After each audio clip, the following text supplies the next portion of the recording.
Hello again. Welcome back to the YouTube. We are going to read They Called It a Game, Part 4 tonight. If you're not caught up, as always, there will be links in the description to every previous episode. I would recommend getting caught up because the action's about to get pretty good. If you enjoy it, like, subscribe, share it. Get it out there. Anyways, thank you very much, and let's get started on the story.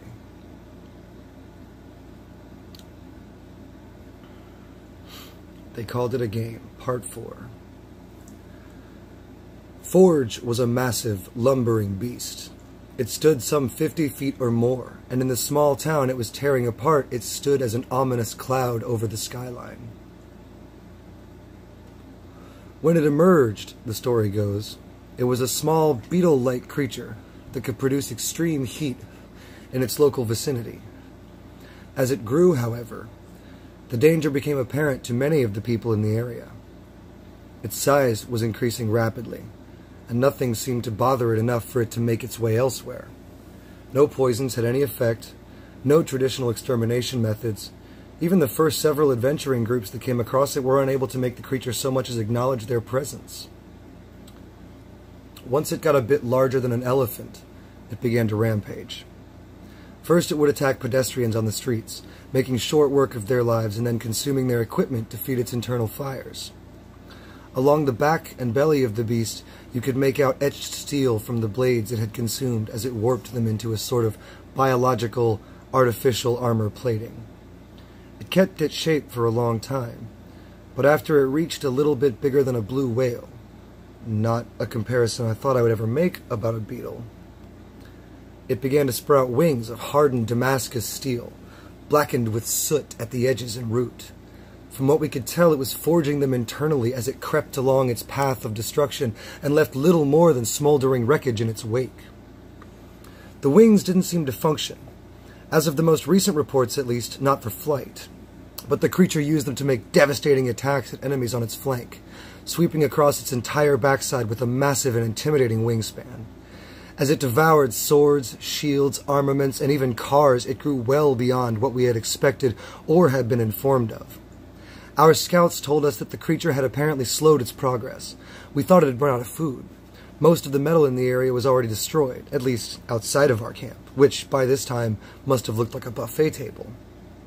When we struck, however, I would swear that there were flecks of molten stone dripping from the creature and absorbing our blows. Several buildings in the area had recently been destroyed, and it seemed Forge had added them to its makeshift armor. It was a terrifying thing to think of what the world might look like soon if we didn't stop this behemoth. Just one glance at the still charred ruins of the town that Forge called home would tell you that it was unlikely that there would be many survivors in its wake. We laid out the plans for our assault as soon as our scouts returned in the final week of November. We had lost two of our finest, but the information they gleaned before their ultimate demise may just have been precisely what we needed to defeat both the Red and Forge in one fell blow. That is, if it had all worked according to plan. But when do things go according to plan?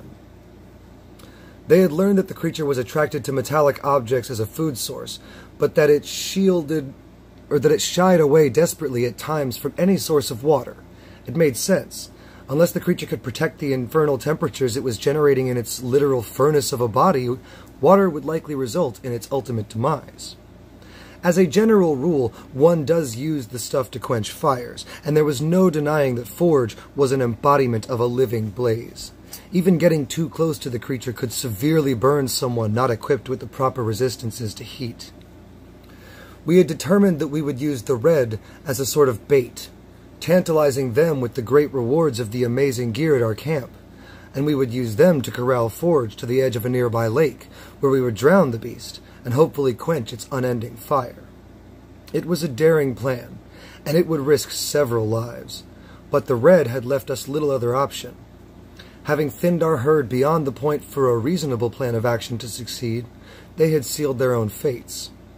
Clad in all the metals they had robbed us of, a trap to be certain, but these weren't the sorts to carefully think out their actions, they would easily be a tempting meal for Forge, and with this one stone, we had pinned all of our hopes on killing both birds.